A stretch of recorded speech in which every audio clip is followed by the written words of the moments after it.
So check it out. This is episode 4 of the Randy Wilson podcast. I am your host, Randy Wilson.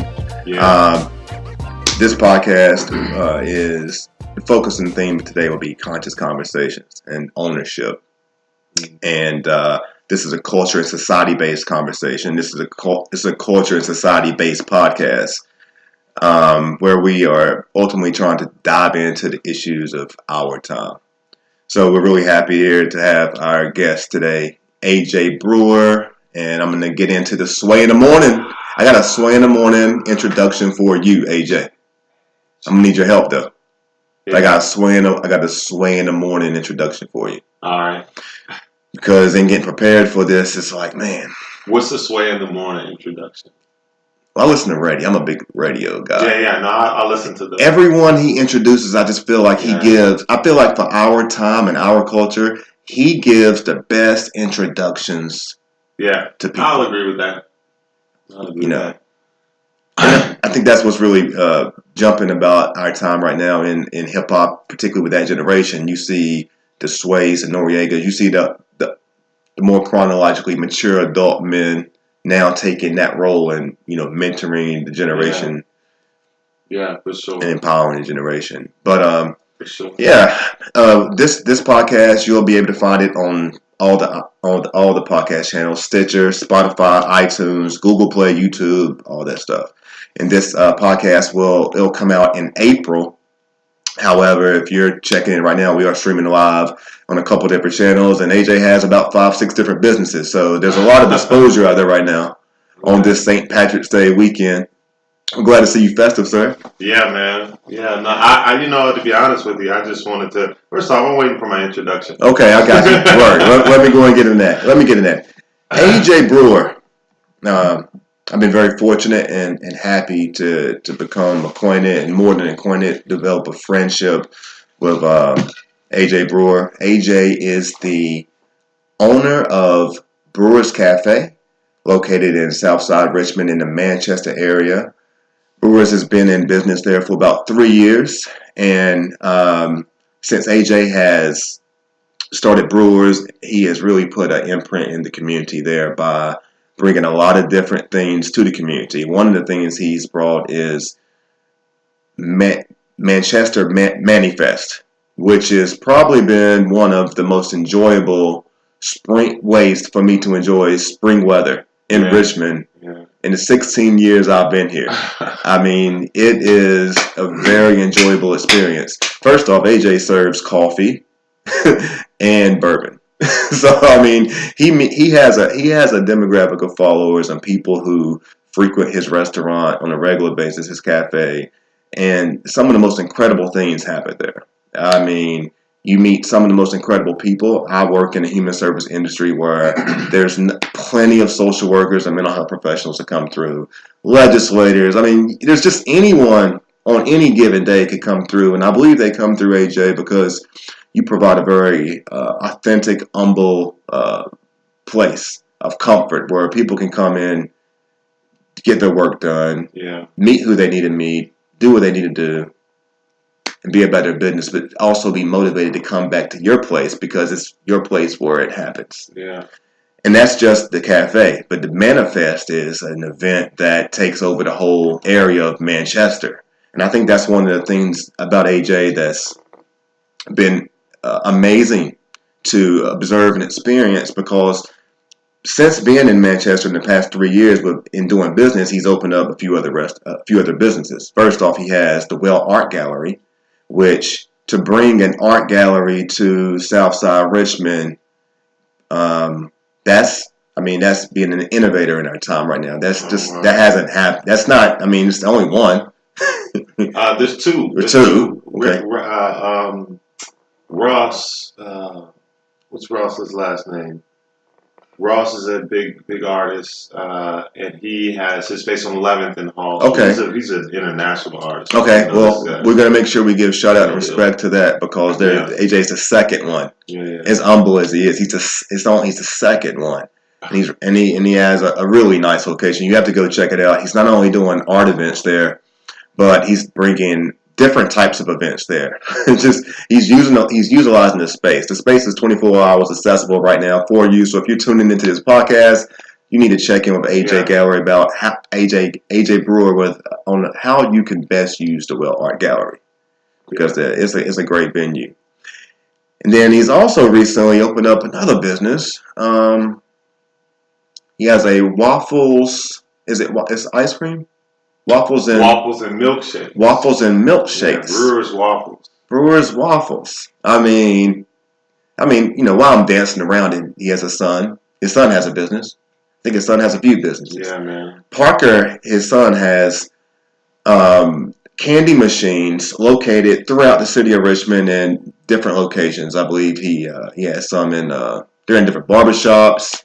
You can speak better to where they are. They're probably in like 20 different places. Not yet. He'll be, once we get this grocery store open, that'll be 7. 7. So he's got it in 4, and 3 of them, Brewer's Waffles, Urban Hang Suite, shout out to Kelly Lemon, and Market at 25th grocery store. So he's going to have like a massive one in the grocery store. How old is Parker again? He's 4.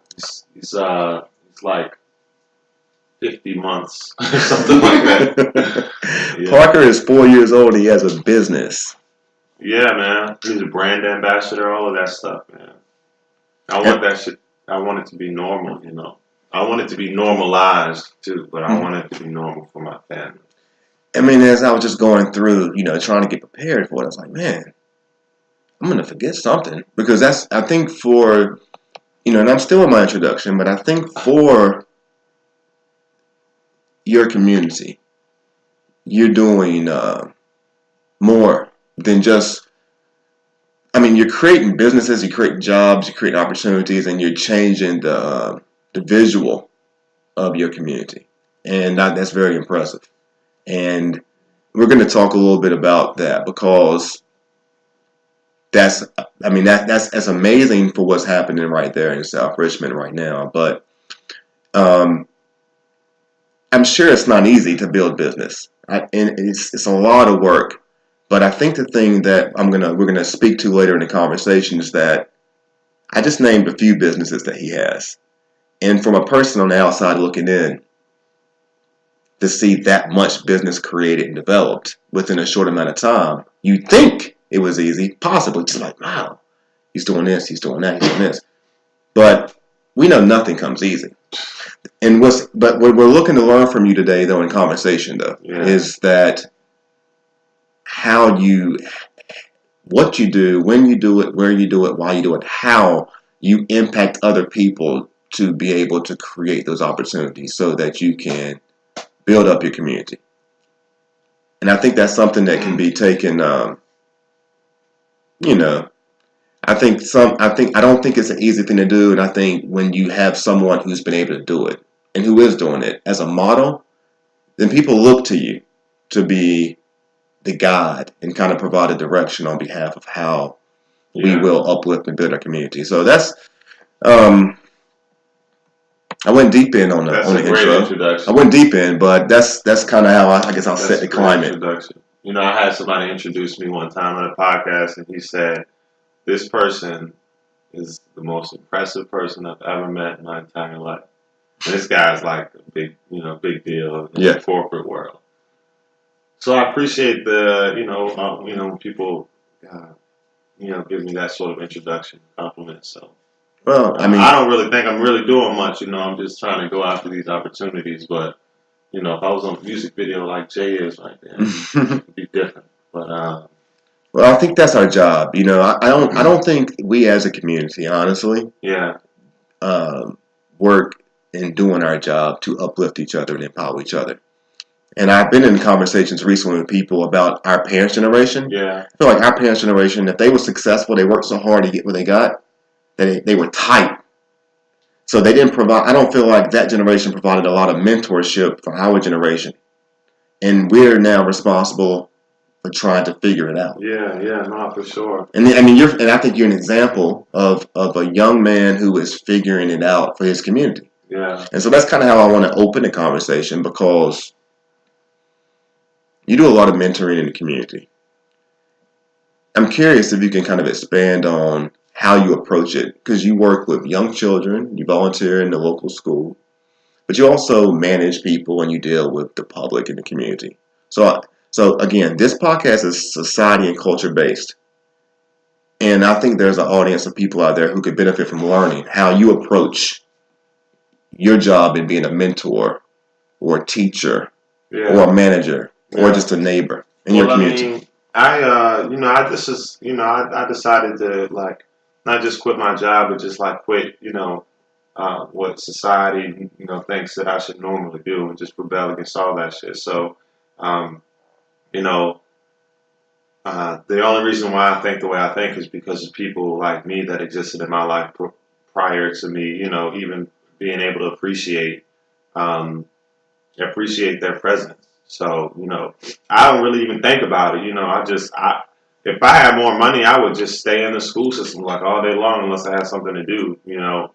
So, because it gives me a lot of joy, to be around kids or younger people that I can help mold and change their direction in life. I rarely get a chance to hang out with just any old kid. Usually it's like in sort of an environment that is not as healthy as some of the privileged neighborhoods. But I just really want to be in there. I don't really think about it when I do it. It's like the first opportunity was me reach. So when I quit my job, I was gonna just open up my own financial planning firm and only work with virtual public schools. Now that was not possible at all. Well, as you're going to, I don't know if everybody in the audience knows your story, because one of my questions was, do you ever get tired of telling the story? Oh, So because I didn't want it. So can you tell the story? People love talking about themselves. Can you please tell the story? Tell the story, because I don't know if everyone is aware of the story of how you got into being this type of entrepreneur. Well, here's a sales trick. Everybody likes talking about themselves, and you just got to find the right medium. You got to ask the right question. But that's the best thing that I learned in sales. Like, in order to get somebody to talk, just ask them to talk about themselves or something that they really like. Whether it's some things are like materialism, some things are like your kids or your home or your yard. Like, just catch me like your yard. You like working out there. You told me that, man. I could get you to talk about that all day long. You have to watch a lot of sales books. Read a lot of sales books and like watch a lot of sales intros, introductory videos. When I was a stockbroker, so I used to be a stockbroker. I did that for 10 years, mostly as like an assistant analyst role, and then I got an opportunity to be an online advisor, and then in-house, sort of investment consultant, where I was finally the big man on campus. And I did that. I enjoyed it. I knew I didn't want to do it forever. You know what I'm saying? So the only reason I quit really was because I didn't enjoy my boss. She had trouble managing the office and had her direction that she wanted to take. So it was very off-putting to the people that were in the office. So we either were let go or 5 out of 6 of us was like, no, forget that. We're just gonna leave. So I left, not really trying to do anything other than just get away from her. And when I quit, I like had an itch to like be an actor, so I like started auditioning for movies, like real movies, like The Loving Story came to Richmond. They take that here. Like Kelly Lemon's brother got the part that I was auditioning for. Wow. I had like 3 callbacks. Me and partner out there, like Pursuit of Happiness. It was we were at an audition and it was like hot. It was like 100 degrees, and the line was wrapped around the city. And they like picked us out this line of hundreds of people. Because they kind of wanted our look, because we kind of looked mixed or whatever, or maybe Parker looked y'all was like Will Smith and Jaden. Yeah. And he was hot as a bitch, so he was super hot, so they took us out of the line. Anyway, I started like doing stand up and stuff. I performed at the Funny Bone a few times. I did like improv stuff. I was looking for other jobs. All this happened in the span of like 2 months, 2 or 3 months. And then I ended up, not getting. My son was 3 months old when I quit, so I ended up not getting the job that I thought I was going to get. And when that happened, I ended up going back to that office and asking that lady for my job, like face to face. That was like super humbling. Yeah. And and then she said she didn't say no, but I never spoke to her after that. So her answer was definitely no. But when I went home, I was like, yeah, I'm not going to be this person. I'm not going to go work for people. I'm not going to go ask anybody for anything. I'm just going to go eat. I want to eat what I can bring home. Mm-hmm. That's my motto now. Mm-hmm. Like, I'm not trying to make a specific amount, have a certain amount of letters behind my name, or be impressive to anybody. I just want to eat what I make. You know what I'm saying? Mm-hmm. Like if I make 20,000, then that's how I live. If I make 40, then that's how I live. And the coffee shop was just an idea that a friend gave me. So I was like, I'm gonna just try it. I'll try to open it. I thought it was a dope idea. So I didn't drink coffee, but just being the type of person that I was like, oh, I can do that. That's crazy though. You never drunk coffee? Not a sip. I mean, I tell people I had a sip just because I don't remember. You know what I'm saying? Like I didn't like coffee. It was my parents drank Folgers or whatever, and I didn't like the way it smelled. I have one kidney too, so like I wouldn't even drink anything like that. But now, although I do drink it, and I probably shouldn't drink as much as I do, but it's something that I appreciate. Because it pays my bills. It's complex, there's a big story behind it, So, yeah, I ended up getting approval for a loan. The night that I asked for my job back, I finished my business plan. I pitched that to an investor or two, got some money from a friend, got some money from Union Bank. Mm-hmm. So I got 50 grand from them, 25 from the city, 15 from a friend, and I put 10 in, and we opened it with about $100,000. And I'm not making any money right now still, like just because of, how my, how the partnership has kind of fell apart, and it's been kind of tough. So like I borrow a lot of money, I'm like in the process of like trying to figure out whether or not I'm going to sell parts of it or like borrow some money, and how I continue the brand, because the marketing part is easy, It's really like real life. Like, you got an income coming in because you work a job and you're making 70 grand or 100 grand. And you got a business. When times is good, you take a couple extra vacations a year. But when times are bad, you contribute to that business.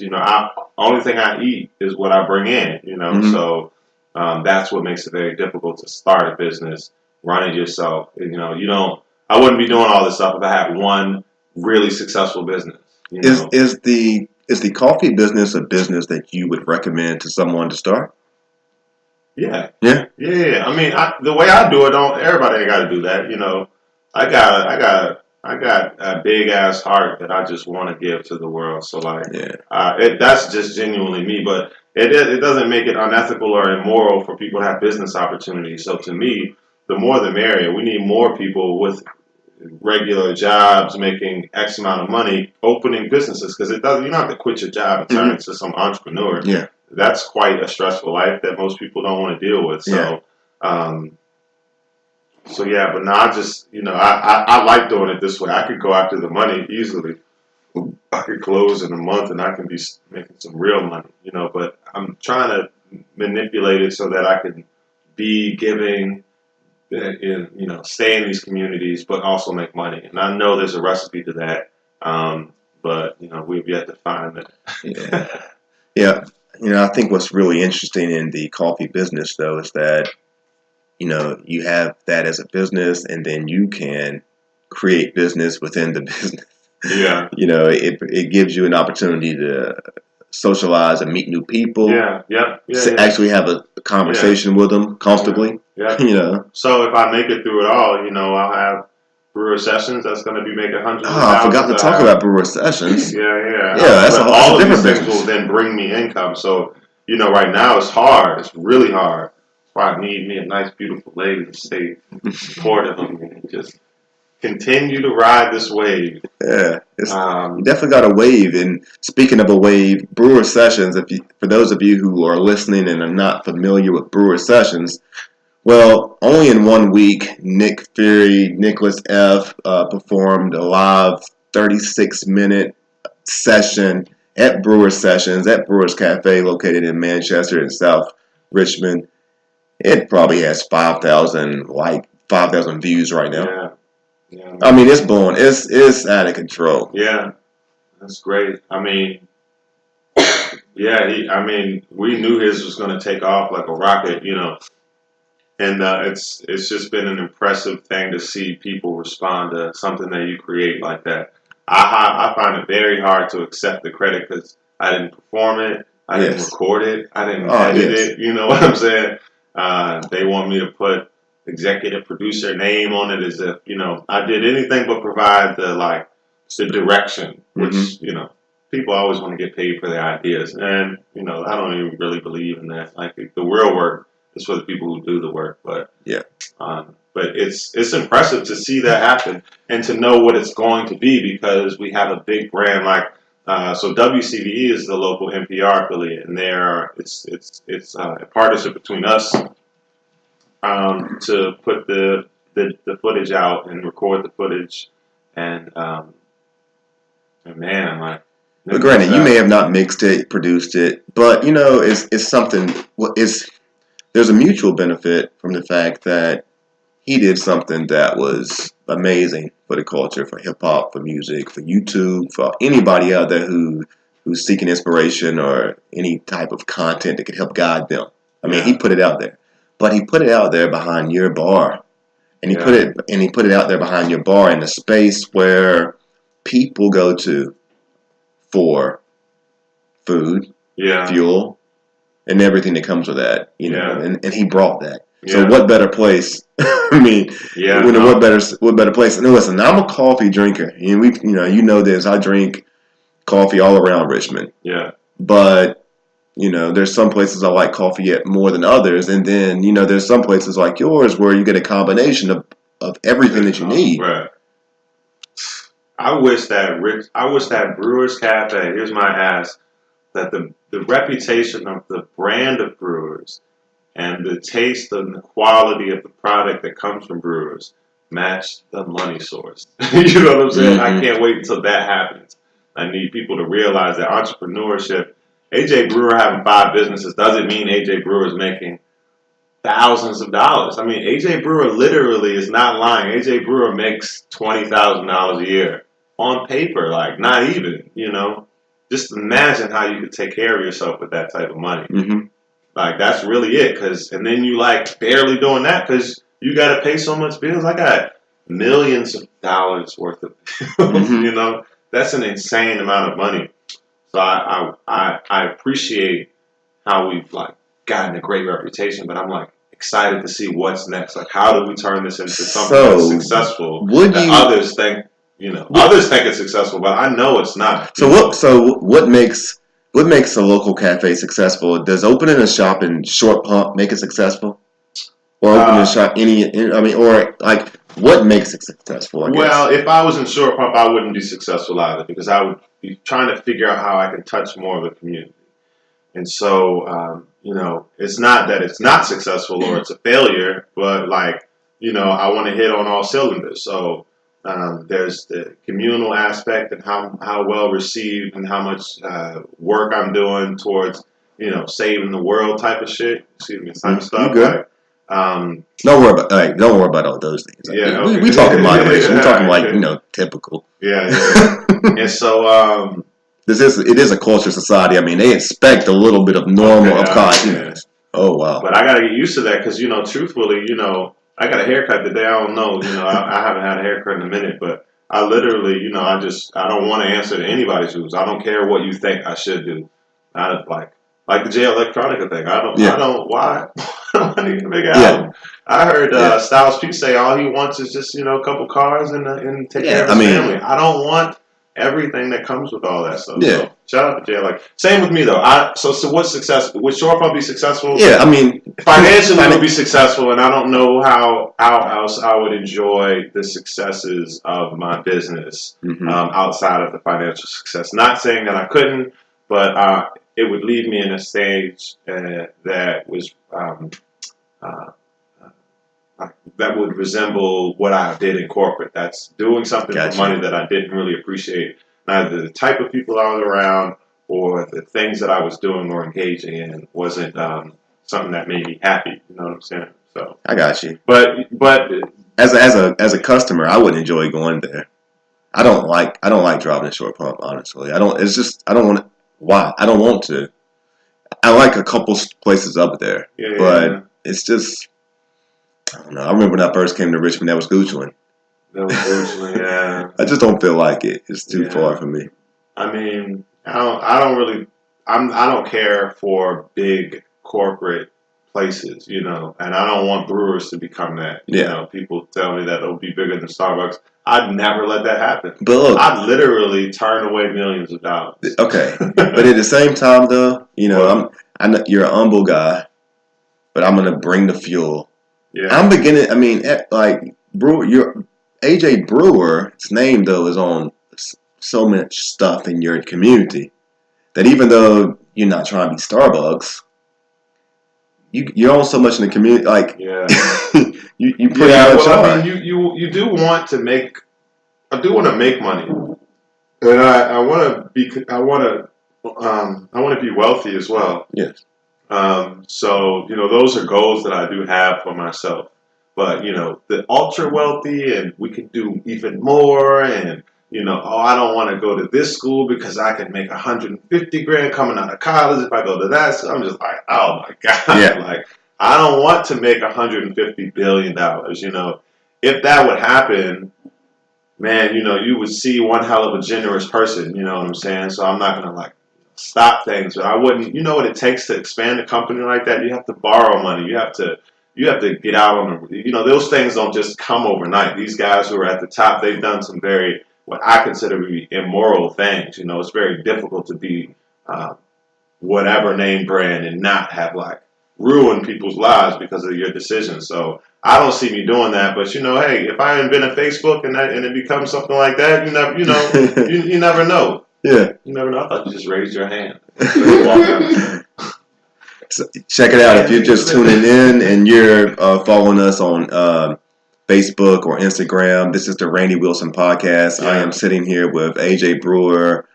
Thank you for tuning in. This podcast will also be on all the podcast channels, Spotify, Libsyn, iTunes, Google Play, Stitcher, all that stuff. It'll come out in April. However, if you're tuning in now, we appreciate you. And thanks for tuning in. Ajay, so what's your inspiration for what you do? Was there somebody in your childhood that like, where did all this come from?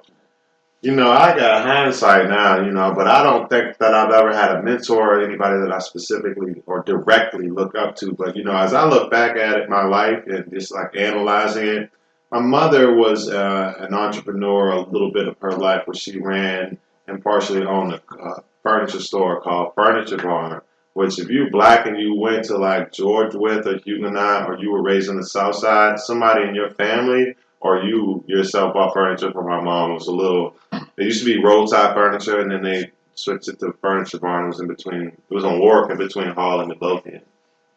And we would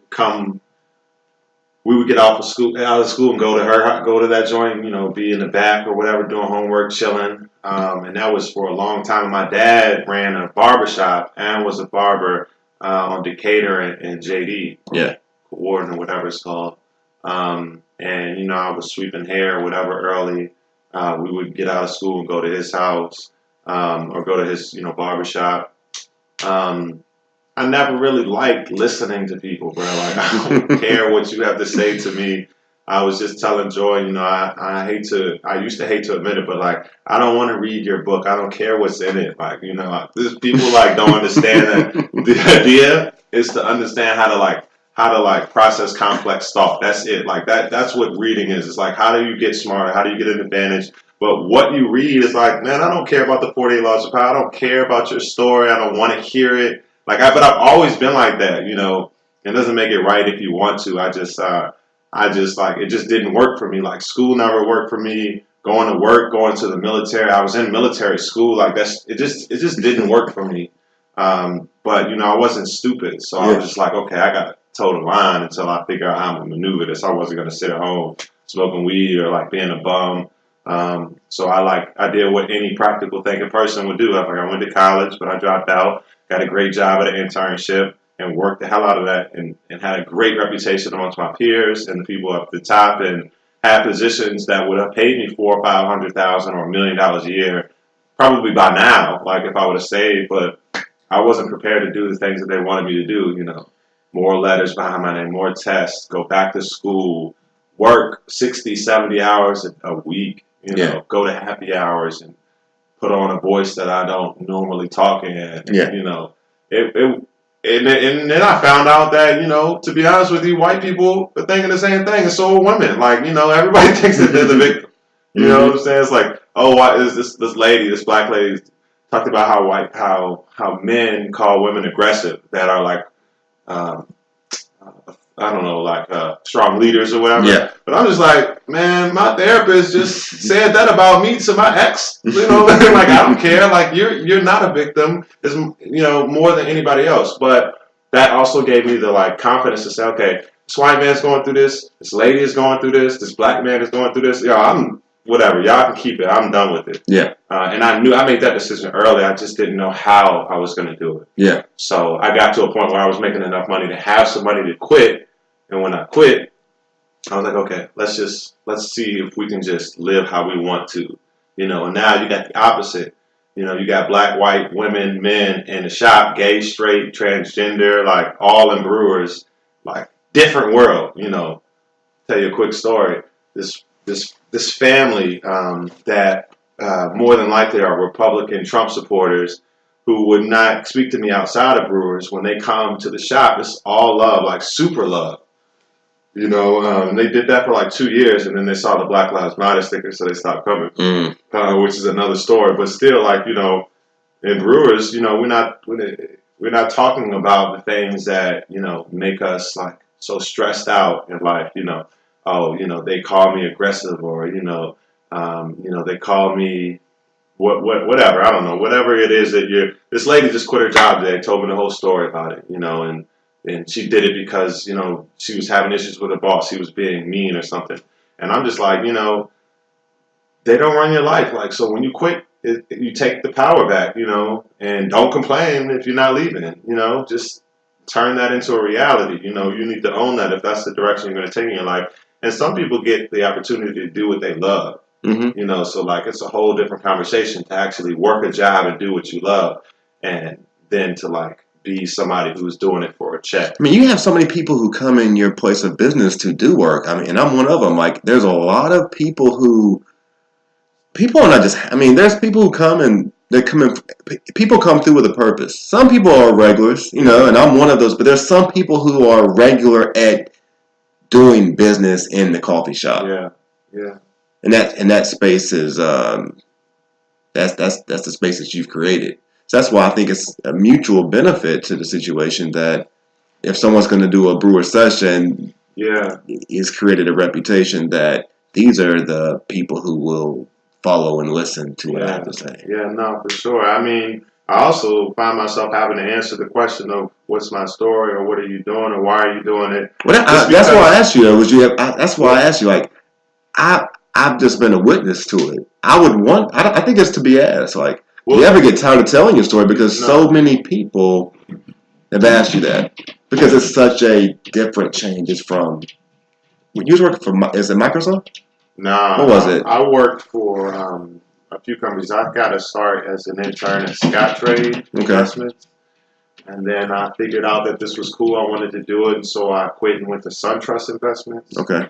And then that was 2008. I got laid off, actually. 45 days after I started, then I went to work for Capital One in the call center. I got fired from Capital One for being on my phone. And then, but at this whole time, I was like, all right, I'm going to find the best firm to work for.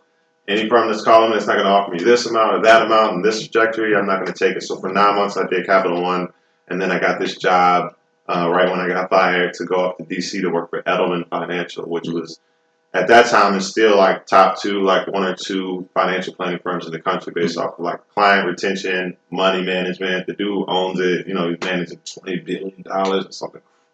Outstanding numbers. Like, it's just unreal to imagine that somebody can manage that much money. Like, I don't know how much money you got saved. Let's say you got way more than the average person. I ain't saving nothing. Let's say you're not saved. Let's say you got $1 million. You know how many $1 million you have to manage $20 billion? This guy manages $20 billion, has other advisors that work for him, and I was working for one of those advisors. And then I left there and went to TD Ameritrade back here in Richmond. Okay. So that was when I started to see the real big bucks, and I was fearful that if I kept going, I would have all of this, and then I would be like, oh no, I can't go anywhere. Like, you know, and that was going to be the worst. I couldn't have lived with myself. And so I was like, all right, let's see if I could just jump out here and do it differently, still get the money, and then end up having something figure it out. To, you know, Yeah. So if you're just tuning in, this is Ajay Brewer here, owner and curator of everything in South Richmond. But definitely has a couple blogs. I wanted to post things for my businesses. Yeah. I actually was ducked off with my son, so I didn't really want to post on my personal. Yeah. Because I unfortunately had to not attend some things. But for Brewers, I was like, man, I got open mic. Oh, this was Wednesday. It happened Wednesday. I had open mics for the Well. I had stuff the bourbon tasting, but I couldn't post anything. Yeah. Business suffered actually. So. Yeah, man. Facebook, we got it out for you. You messing things up. Yeah, what happened there? I think the government did it. So check it out. We got you're with the Randy Wilson podcast. If you just tuned in, Instagram, we just came over to you. We've been hanging out at Facebook, but Facebook ain't really doing much. So we moved over to Instagram, and we'll be on spot. You'll see this podcast on Spotify, YouTube, Google Play, Libsyn, Stitcher, all those things. I'm learning about them, and you need to learn about them too. So tune into that. Changing the conversation over a little bit. I want to theme this as statement brands. I bought a shirt from your boy James Harris, the Men's Who Health shirt. Oh, okay, yeah. So the shirt I have on right now, let me explain that. The shirt I have on now is called Own Your Sense of Style. That's the brand, right? A friend of mine a really good friend of mine, I played basketball with, his brother, Anthony Morrow, he's on episode 2 of my podcast. Played in the NBA. He's retired after 9-10 years. He created this brand. The whole purpose of it is own your stuff. He's pretty much trying to teach the community in Charlotte how, look, you need to stop going out here and putting all your money into other people's things. Create your own. So he's creating his clothing brand, but it's similar to how maybe just create your business, whether it's your tire shop, your coffee shop, your diner, your grocery, whatever it is. You create yours. Yeah. And I just wanted to get into that because we're talking about sense of style. If we're going to talk about sense of style, you make a decision on what you're going to spend your money on if it comes to buying something. Yeah. You appear to be pretty supportive of supporting local brands, and is there any shirt or is there any brand that really strong stands out for you? And let's shout them all out. Well, I have 50 local T-shirts. I definitely think that the Mental Heal is probably my favorite because it's my partner James. Not cuz, but what it means, what it stands for. I like it. I got one. It was just doodled by his daughter or by him or something like that. But that's a cool one. Shout out to James Harris. You see Andre Ingram where it was posted on the Lakers? I saw it. Yeah. I've already hit him up in this DM pause. I hit him up though. I was like, yo, man. Yeah. Saw the shirt. If you come back to Richmond, I'd love to have you on the podcast. Shout out to Andre Ingram. He is a Highland Springs graduate who is playing for the Los Angeles Lakers. That shot has never changed. You still got the ugliest form all the time, but it's wet. It is. And he done shot over me a couple times. So you know him? No, I don't know. He don't know me. I know him. Yeah. I was a 10th grade moving up type to a varsity player. I was a bench player for varsity. He was. Tell you what, I didn't know. AJ was showing his handles off on Instagram one day. All right, man. Told you. They don't know. He the GOAT. I didn't know.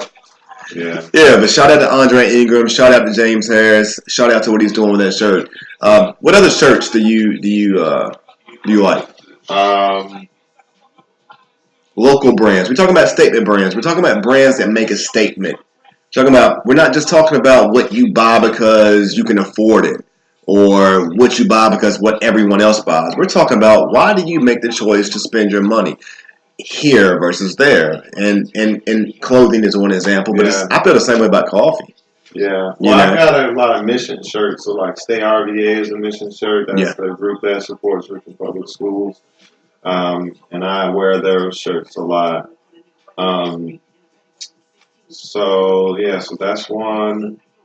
Man, oh yeah, okay. So like the Boys and Girls Club, like they always do little shirts. And the YMCA, the kids there, they do shirts and anything with like kids, like anything that's like supporting them doing something that is either entrepreneurship or supportive of like like Stay RVA is just supporting them. You know what I'm saying? So that's my favorite. Like all of the like stylish ones.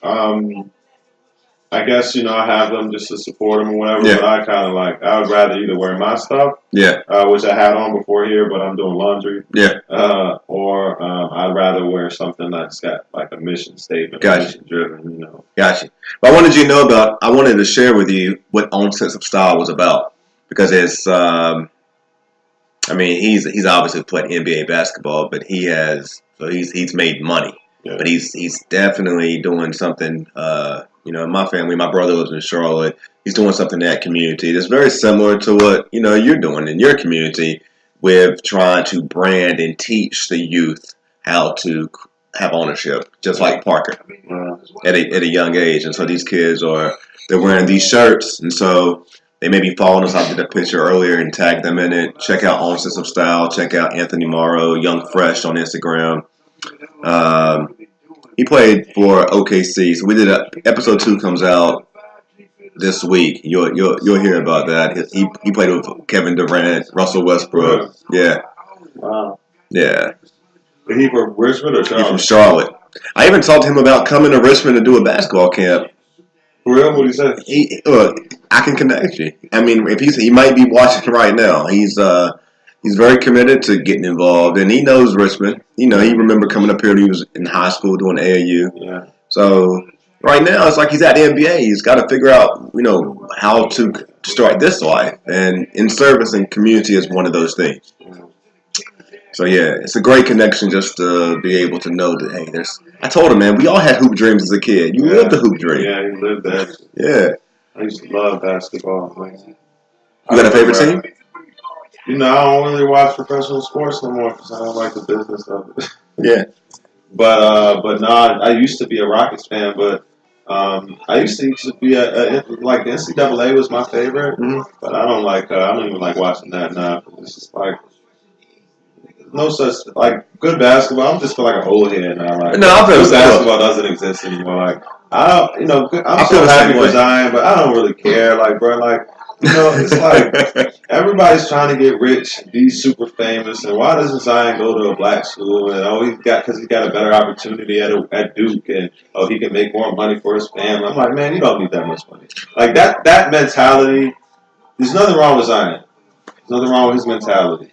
It's everybody. Like it's the world. It's like let's get more money. Let's do more big things, and then we just really shit on the little people. And that's the only way that the big people can be bigger. So. Not to keep attacking Zion, but if he, let's say if he went to a black school, he would make that school 10 times better. Yeah. It's like AJ's mentality of being in Southside. Like, why do I need to fit in your neighborhood in Tyson's Corner? I got my own neighborhood that I can become, great in. Yeah. So. I don't. But anyway, I do like basketball. You know what I'm saying? I just don't. I'm not attached. Look, Zion got hurt, but if Zion got hurt. And he came back and played this weekend for the first time. Yes. I would have not came back. I don't care. I would have stayed out like, look, man. Why would you come and... Yeah, but I don't care. Yeah, listen, I wouldn't care. They don't care about me either. Yeah, I wouldn't care. Look, I've already played 20 games for you. Yeah. I've got you to this point. Y'all can still win if you play. Zion will talk like this when he's 45. But right now, you know what I'm saying? It doesn't matter. And, to be truthful, it's like if I had the opportunity, if I was that great, I probably wouldn't have went to Duke, But, I would go after it too, you know what I'm saying? I'm not mad at him, I'm mad at the overall system. Like I don't really care to watch. Where would you win, AJ? You wouldn't have went to Norfolk State though. Not if he was that good. If he was that good, if I was really good, I would have went to. I really wasn't this down. When I was young, I wasn't like so pro like supporting our people or whatever. I was just like about opportunities. So at that time, yeah, I probably would have. That's why I'm careful not to judge this little boy. Yeah. Because your little boy, Yeah. I don't know. You're You know what I'm young. saying? You're right. It's the overall system of what's better and what's going to make me more. And then everybody's paying for the shit. People paying $2,600 to go see these people play jerseys, and now people making $50 million a year, and there's poor people around here. Like, I'm tired of. Well, anyway, I didn't go that far, but I'm just tired of people. I'm tired of so many people making so much money and other people not making a lot of money. So that infuriates me, and I wasn't always like this. I used to be like, yeah, 49ers, they're Rockets, but now I just can't watch it the same way. I'm just saddened by How much money do you think the Mr. Walmart makes? The family, they list that Forbes top 5 people every year. Like they probably. I would think that Walmart. There's so many WalMarts. They have to own like 30-40% of the world. Well, or United States. I think the owners of Walmart are bigger than most countries. Their GDP for sure. Yeah. I think it's like kids or grandkids now. They when I was watching the Forbes list, they were 15, 20 billion. They might be more now. You know what I'm saying? I don't know. Yeah, they got some stupid money. All of that is okay. It's just I feel like I don't want that to happen to me. I don't want to be ultra wealthy, bro. Like I don't need that much bread, and yeah, I probably wouldn't give it away. You know what I'm saying? Because it's mine now. So I just want to be like, I don't know what normal is, but I don't want people to make millions of dollars off of me. I don't want to be paying that type of money out or getting paid that type of money. That's cool for people if that's what they want. But I'm really cool with hanging. If I had a place like this and could hang out on my river or something like that, chill, smoke or whatever, hang out with my son. That's really all I care about. I don't really want the outrageous things in life anymore. They didn't make me happy, so getting a boat is cool with me. I don't need a yacht. Let me ask you a question, AJ. In running a business, I don't know how many staff you have. Like 9. When you have 9 people that you're responsible for managing, and you run the shop. How is it? What is it like trying to help making sure that any one of those 9 people understand their role as it pertains to customer service because of because of the brand that you as the owner. It's hard. It's definitely hard because they don't really care. Not to say that they don't care. That's probably the wrong way to put that. It's not theirs, so no matter how good most of my staff is, it's not theirs. And when you don't work when it's not yours, like if I were to just take even my best employee, who I have no complaints about, and I just gave him 10% ownership, I would get a different of the best. So it's hard, but I also I have to just learn to let go of a lot of the control and caring because the reputation is cool, but clearly there are some poorly managed restaurants that are making great money. So it ain't that serious to have this impeccable reputation, and I've got to figure out a way to not be so attached to that because the truth is in order for me to grow, I've got to be away and do other things, and then that's going to lead to staff having to make the right decision, the right call, and I don't think they're going to do it all the time. I don't think they do it all the time now. I just hope that it happens. I hope that people get the right impression from Brewers most of the time. My expectation is not that my staff is stellar all the time. It's that most of your experiences at Brewers are good enough because that's really all I need. I got a great reputation so far. It would be something ridiculous to wipe us out when it comes to Yelp reviews or Google reviews. We've done such a great job. We've got to be 2 or 3 years ahead of getting knocked down to even a 4-star. So I try not to worry about that stuff. In the beginning I worried about it a lot, but I just try not to worry about it now. I supervise a lot of people. Yeah. And there's a difference between a part-time employee and a full-time employee. Yeah. And then you have what I call the sometime employee or the all the time employee. There's some people that you can call at any time. It don't matter what it is because they understand the commitment of what's required in business and they're gonna make it happen. There's some people that they're only available sometime. They can't even meet the requirements of part-time. Yeah. They sometime. Yeah. They PRN. Yeah. They sometime. But I think in our community, again, remembering that this is a culture and society podcast, I feel like that's the challenge that we have. It strengthening our community is that we got to make sure that the people that we're mentoring, coaching, teaching, training, whatever our role is with them, your whatever you do, your impact or your lack of, your effort or your lack of, it is critical to the bottom line on behalf of the reputation that we put out in the community. So granted, you might only be making whatever you're making per hour, and that's whatever it is. We're only making whatever we're making that determines what you make. And if you're not making it work, we're not making money. Yeah. That's a problem, That's hard to convince because I think as an owner, what I found is that just like I would think, I wouldn't care. Like I'll just go get another job. You know what I'm saying? That's what people usually say. You have your good employees, and then you have people that will just be like, I'm going to be me, and if they don't like it, then I'll just go find another job. It's this society, you almost want to push me forward to another. I'm gonna wait till we get there. No, I can't. I got to go there now. So we're in our 30s.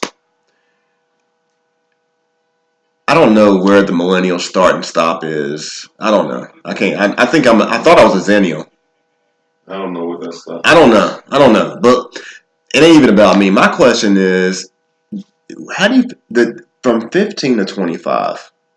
Is that a different generation than what we're talking about right now as the millennials, or is let me throw a few things at you. First off, think about that. Is there something different between the age of 15 and 25? Question one. We have children, 4 and 7. Parker's 4, right? Mm-hmm. Is there something different about that age group before 15? And right now, it's 2019. We are living in the teens. And I don't feel like this teen time that we're living in has ever been really given a label or brand or name. We just cruised right through the teens and nobody gave a shit. Yeah. No one said, oh man, we are in the teens. Yeah. Like in 2025, is it going to mean something about right now?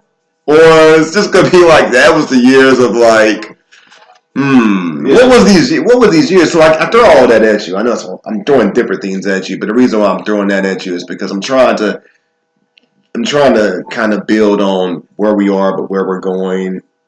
And I guess the first thing I'm interested in is this time. Does this time get our parents' generation?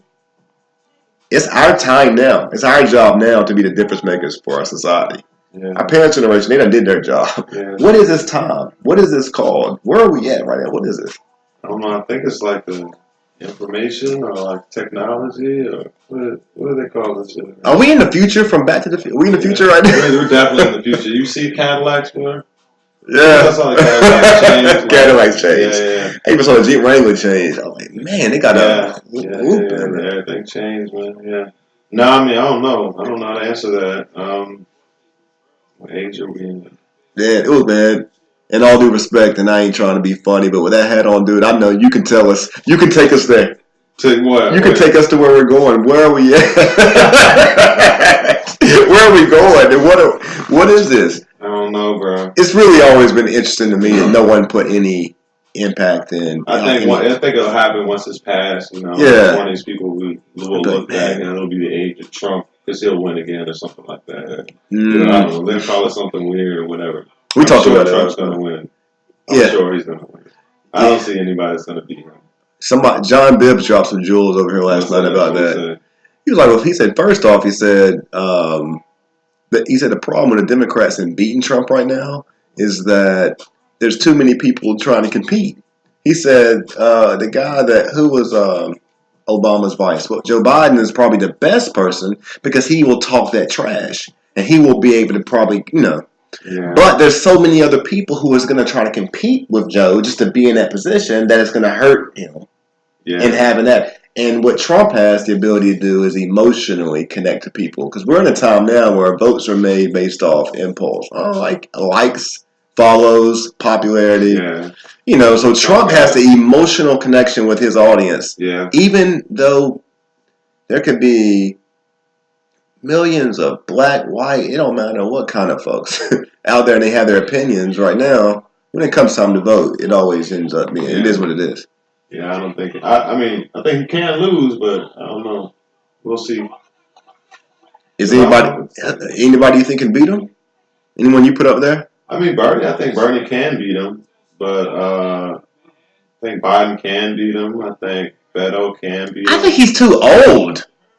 Bernie. All of them. Yeah, they are. But I'm saying, like, dang. People can beat him.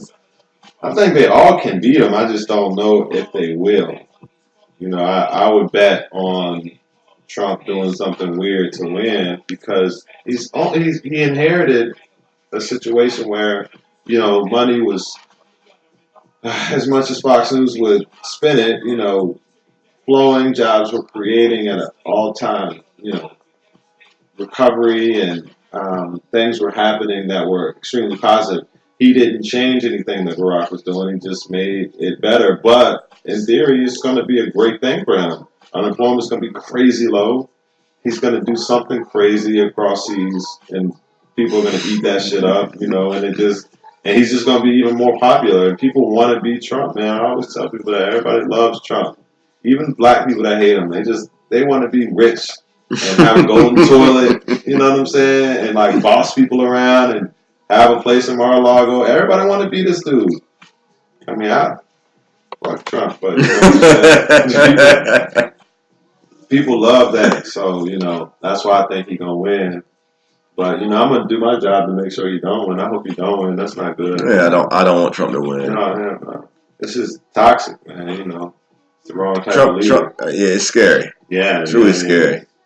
So, what do you think, AJ? Do you feel that what's the cutoff? So I don't understand all this millennial stuff, but when you look at our kids, 4 and 7, do you think there's what do you see being the distinguishing difference between this time of youth versus that time, and look at it and compare it our time versus this time? I think,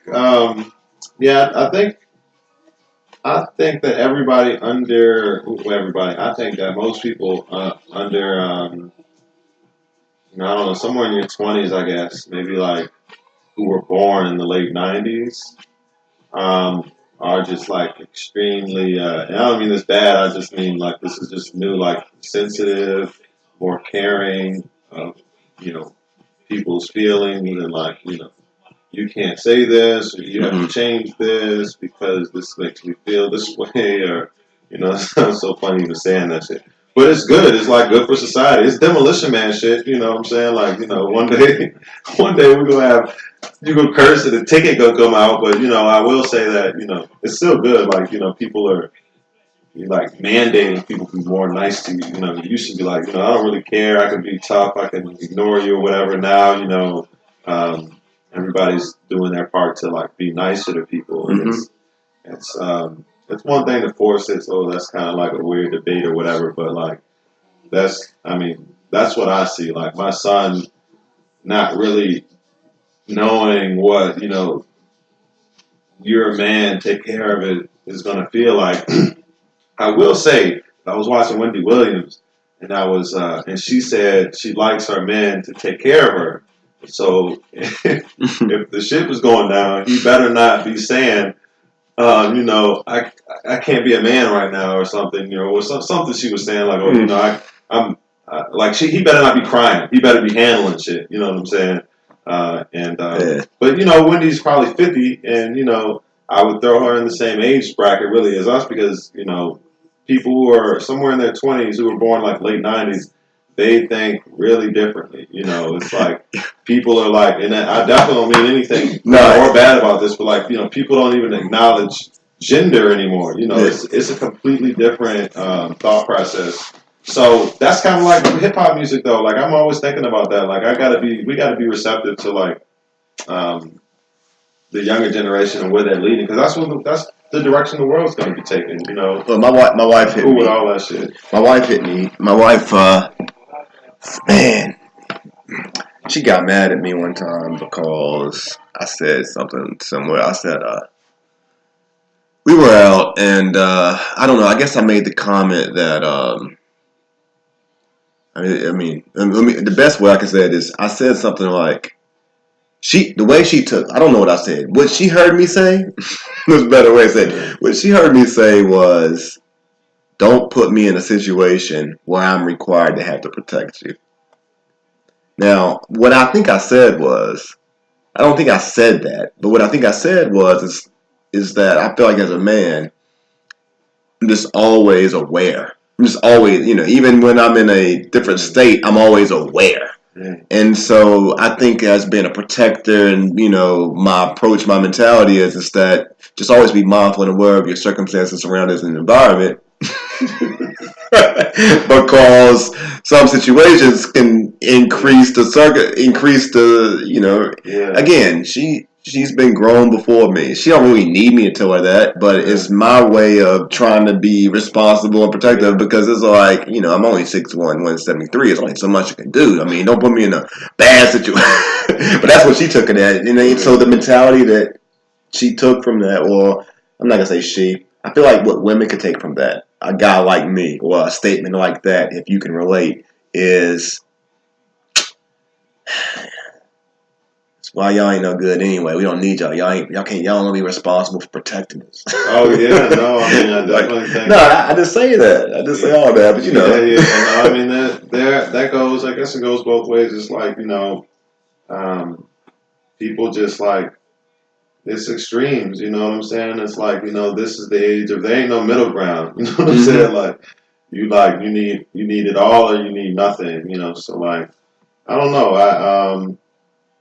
I don't know if it's a woman thing as much as it's like a maturity level thing, where in that circumstance it could be different or whatever, but just like people expect certain things certain ways, but society is changing, and the people who are not changing with the society, like I'm just looking at Facebook memories today, and I'm deleting things I said that were 6 years ago. Yes. That you gotta do it differently. And reevaluate sometimes. Yeah, I believe that strongly. If you're not reevaluating what you said on this day 7 years ago, yeah, bro, you gotta. Look, that's a problem. Be too stubborn, bro. That shit is coming back, bro. Like, for real. Like, man, my grammar was pretty bad there, or Grandma.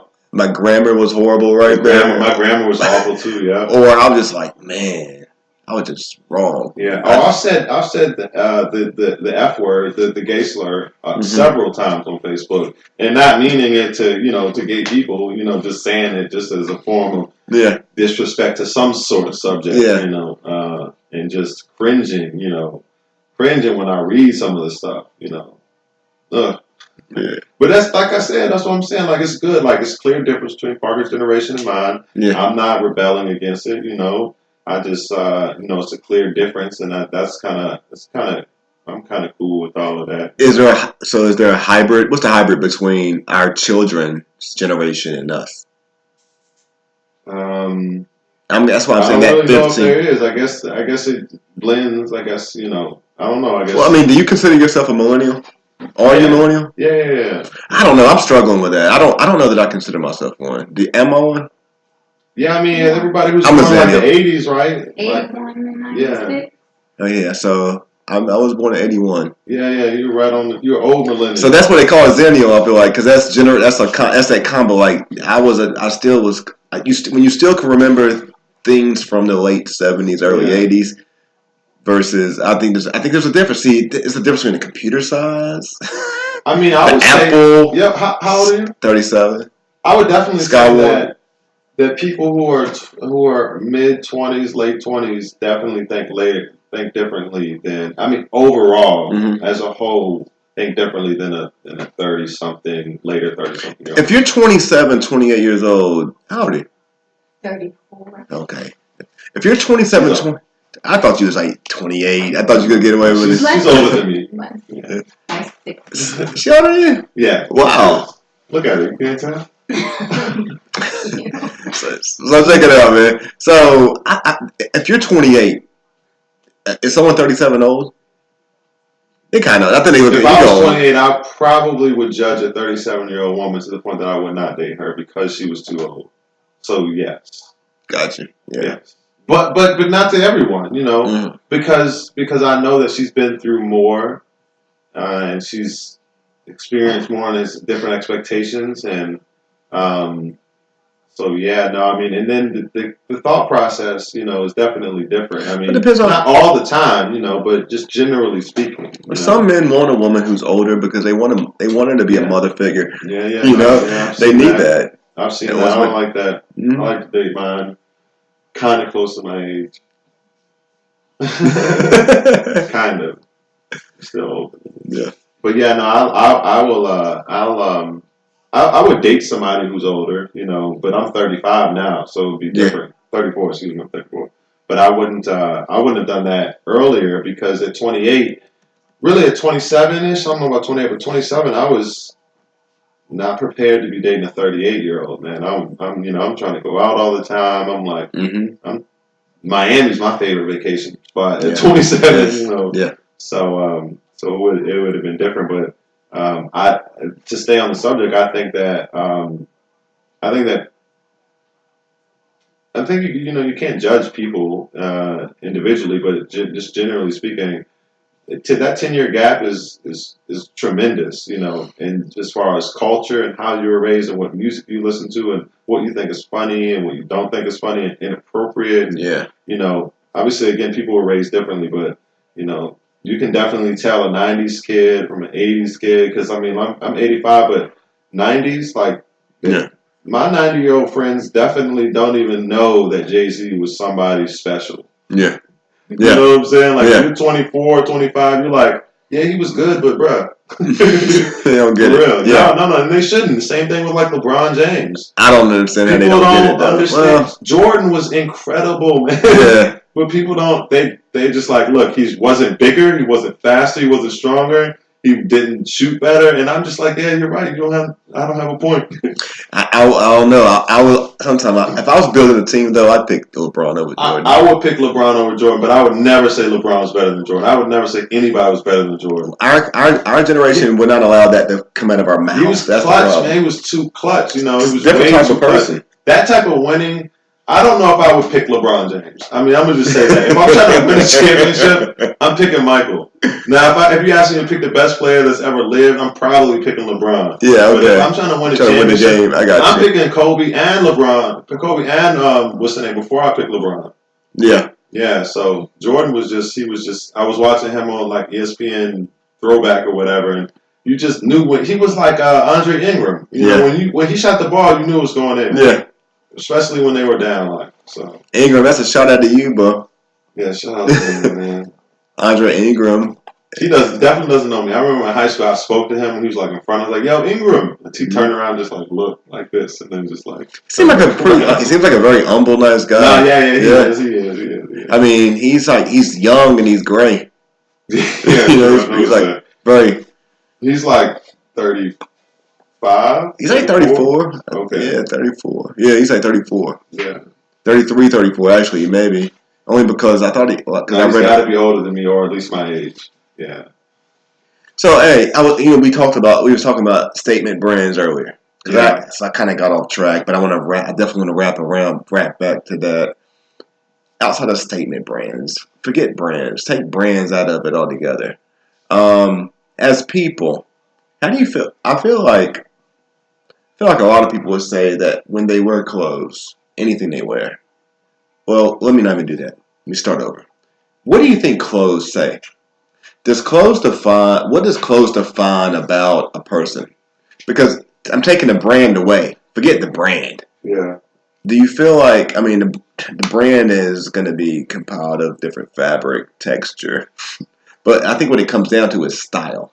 What does how a person dress to you say about who they are? Oh, hope not. Hope little. Very little. The only reason that I have on the clothes that I have on right now is because it's above 40, so I gotta wear flip flops. I went biking, so I need these pants. It was too hot for jeans, so I was like, I'm gonna put these shorts on. I'm your flip flop brother, man. That's right, man. I got a lot of look, a lot of people, and Terrell's one of them, be talking straight trash about me when they see me with the pajamas. From wearing Adidas and Nikes with socks to flip flops. I cared about, I could tease people and, I could joke with people growing up. I could never get through the flip flop angst. I never had a comeback. I'm jealous of you though, man. You went biking today too. Yeah, I'm just scared to get. How was the weather? It was beautiful. I mean, I didn't really go biking. I biked around. Okay. But I don't know. I hope it doesn't say much because I don't really put too much emphasis on that. Although I know people that do, and I will say that if I can be a little more honest about it, like you can be as honest as you want. The way I dress usually looks the same, and I don't really think about that on purpose. It just is, I guess it's my brand, so I have a Brewer shirt on and a hat, Brewer's hat or a local hat, and then some jeans or some shorts. You know what I'm saying? And I guess I don't try to change it, but I don't really try to like keep it consistent. But I think that the consistency of your appearance is almost like it's familiarity. So like. You look at Steve Jobs, he always looked the same, to see that, like that consistent brand it exudes confidence, so confidence in the brand. The more I can brand myself, the better I think that my business will do. I don't really think about that shit when I put on my clothes, though, I just want to put on something so that I'm not naked. Yeah. Because I'll wear mixed match shoes. I wear whatever, like I don't really care. But I used to have everything, I used to preference the appearance. I used to be a pretty boy. I used to like change my shirt throughout the day and stuff. And I don't know, I just for some reason just stopped doing that, stopped caring about I think that's the whole, I mean, this is how this is me. If I have hair on my head, you know that, man, well, he ain't shaving because obviously whatever he's doing, he's in it. I shave when I come out of the house or anytime I come out of the house, I need to shave, trust me. Because if I don't shave, that's one thing about me that I struggle with. I'm talking about my head. Like, I just don't want to be walking around looking like I'm bald. Let me just get rid of it before I go out there because I'm not going to be that guy. Yeah. All right, so. I mean, I would do the same thing, though. I mean, my hairline has gone back so far, bro. I care more about that than anything else. Now, as far as clothes, my wife coined me for being homeless chic because my whole thing is if I'm going to work and I have to put clothes on or whatever, then that's what I do. But outside of that, my whole mentality has been like, if I ain't going nowhere, there's just not really a lot of motivation to do anything. And then, the more important part about this is for who. Yeah. Right? So if I prefer to look nice, that's one thing. But I don't prefer, so then I would just be doing it for other people. Now, when I was in grade school, I liked doing that. I wasn't a Jordan person, but I've always been like a, H&M type of person or whatever, even when I was growing up in the neighborhoods I was growing up in. And I like to look nice, But if I don't really care about it now, then I would be doing it for other people. And I just don't think that that's healthy. So, so to your point, I mean, just let's be comfortable, man. I mean, to be honest with you, if I had a lot of money for clothes, I would just buy like an excessive amount of flip flops, excessive amount of jeans, and I just would never shop again. I hate going to the mall. I hate shopping. I don't mind going with other people. I don't, she's getting to know me very well. I don't like going. I don't mind going to the mall, but I don't want to go around looking for a shirt for myself. Gotcha. I'm just like, that is the last thing on the earth that I want to do. And I was so annoyed recently. My son's school, they I don't know. It seemed not to be just his school. It's like a school thing. They celebrated whatever. I don't know cartoons well. Red and white. What cartoon is red and white? Like, what guy? It's somebody. Y'all don't know. Dang, I don't know anything. Is it the car dude? Man, what is it? Just some little guys. Like, all the schools were celebrating this day. So the school made it responsible, made parents responsible. Oh, you talking about Dr. Seuss Day? Dr. Seuss Day. Yeah, I ran for Dr. Seuss Day. Yeah, that's how bad I am. I didn't even know it does. It's like, man, I don't. What, they got me running around Richmond looking for a shirt with red and white though, like all like, you know. I'm sitting there trying, man. What school he go to? I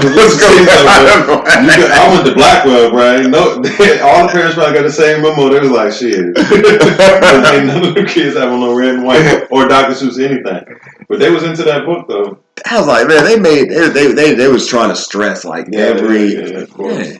Just to your point though, and the reason why I brought that up was because why do people choose to going back to why people autism stop. Yeah.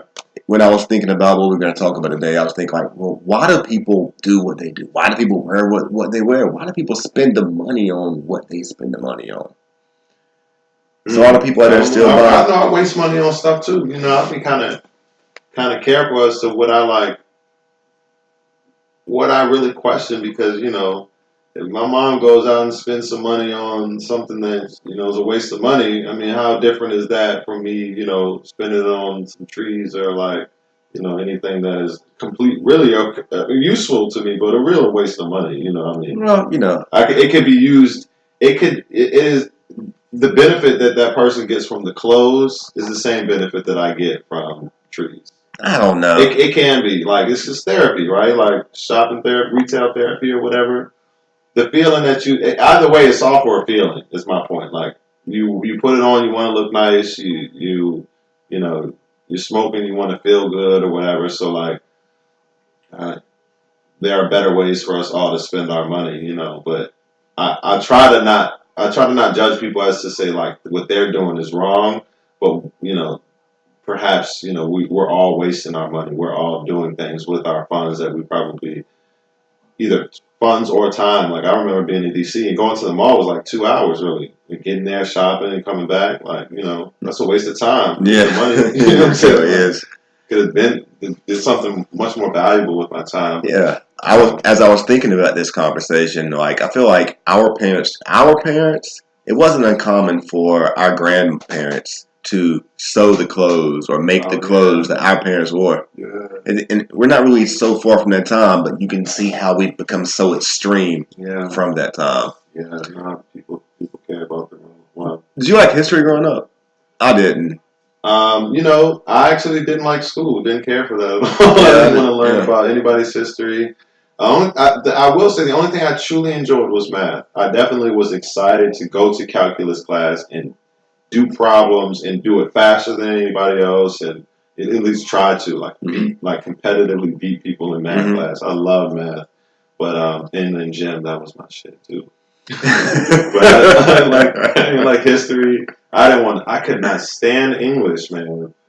I just thought it was very silly that we taught.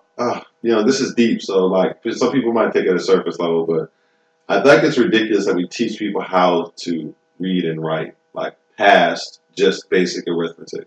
If you think about it, like from a communication standpoint, we overly complicate things. Like, we really have to go to school to learn how to write better. Think of like somebody who talks very ignorantly, like speaks like in non-complete sentences, and then just think about what they're talking about. Think about the time where somebody said something in the most ratchet way, and you didn't understand what they were saying. You still understand it. You know what I'm saying? It's like so stupid that we like try to perfect the Queen's English to the point that we now have to pay people millions of dollars to go learn how to speak. Well, I think that's so stupid. So that's part of the problem, and that's because what we've learned as history has been the story that he or her wanted to tell us. Like, we're not even speaking our language. As Black people, we've lost, unfortunately, a major part of our history. Yeah. We've lost knowledge. We've lost we haven't had it provided to us directly. And so, that was great. So my whole thing is that I think it's real sad, though. It's unfortunate. Yeah. 23andMe, you heard of that? I have heard of it. I did it. Yeah. Have you done it? I've not done it. It costs so much money. Look, man, it's on sale. How much? CVS, $60. Yeah. You ain't doing. Yo, listen. I won $140 in poker that Let me tell you what. so Let me tell you what. actually spend something. Listen, there's just a lot you can learn from that $60, man. For real. Yeah, I ain't really met anybody for real, but I learned a lot. I know what I am. I was surprised with what I found out I was. Too. Yeah. What are you? I'm 66% African. 27% of that is sub-Saharan African, Nigeria. Then there's like 13% Ghana, and then the rest of it is like 1, whatever, right? Yeah. So then I'm like 34% European, and like it tells you like what part of the United Kingdom. So basically, what I learned was this: my great grandparent probably was. That's where someone came off the porch or went in the yard. Something changed right there. Probably like that's when that came into my bloodline. I would say through slavery. Yeah. And then you also learn about like what diseases are common in your bloodline. And then you find out all the people who have taken the test, if they've taken the test, your DNA, it connects. And it will give you a direct line to their Facebook, their contact information. That's crazy. Yeah, dude found me that way, bro. He's he's in Mia's family. What's his name? He's in England. I asked her if she met the dude in his family that came over from England. They ended up going to Bud. She'll know Bud, but they went. We asked her before you go. Yeah, they ended up going over their house. And, he came from England. And, because his dad was a pilot. Yeah. And but he was a Rolling Stone or something like that. Yeah. So he was raised over in England Kingdom. He looked me up on Facebook, came through, like met me. We talked for a minute. He came and met a lot of the Howlets or whatever. 21. Yeah, 21 Savage, man. No. You were 21 Savage? Oh, right. It's pretty much the same situation. I would have never known 21 wasn't from America. Yeah, it was weird. Crazy, man. They look just like us, man. We look because we are them. Yeah. It's because we are African. We are like I've been to some places. I found it amazing. I was in Dominican Republic in the airport, and I was like, man, like they don't know it's anything different between me and them until I have to open my mouth. Yeah, because we all look alike, man. Yeah, no, that's true. That's true, man. It was British as well. Talking about history, I don't understand why we don't have Black history as a focal point in education system. Because the majority of the United States is color anyway. People of color. Why do we not have Black history? Yeah. Not only that, I was having some conversation with some folks, and not to be disrespectful, I apologize. We've already had that conversation. We'll edit this. We won't even go there. But we were talking about cultures becoming extinct. Oh yeah. I think this time in history is going to be much easier for documentation purposes because of social media. Like, I don't think it's going to be anything difficult for Parker to learn about. Yeah, no. That's another thing. One of the reasons why I don't think school is that important anymore. It's just like, you have so much at your fingertips. I couldn't imagine having my son in 20 years really, like, thinking about going to college. I just don't even think that's going to be necessary. Like, I think I'm so, like, in my mind, I'm just futuristic about it. Like, I'm trying to get ahead of the curve. Mm-hmm. Like, it's a waste of time. Like, it is a complete waste of money. Unless you're, like, specialized, you can be a doctor, a lawyer, you necessarily need it for the trade or whatever. But, like, these, like, trade schools, you go learn acting, you learn plumbing, you learn whatever. Like, that's where the wave is. Because, I got YouTube now, man. I don't need, I have Google now. So to go to school just to go or get a degree is like such a waste of time and money. Like, yeah. But, shout out to education because that's important. I just don't like school.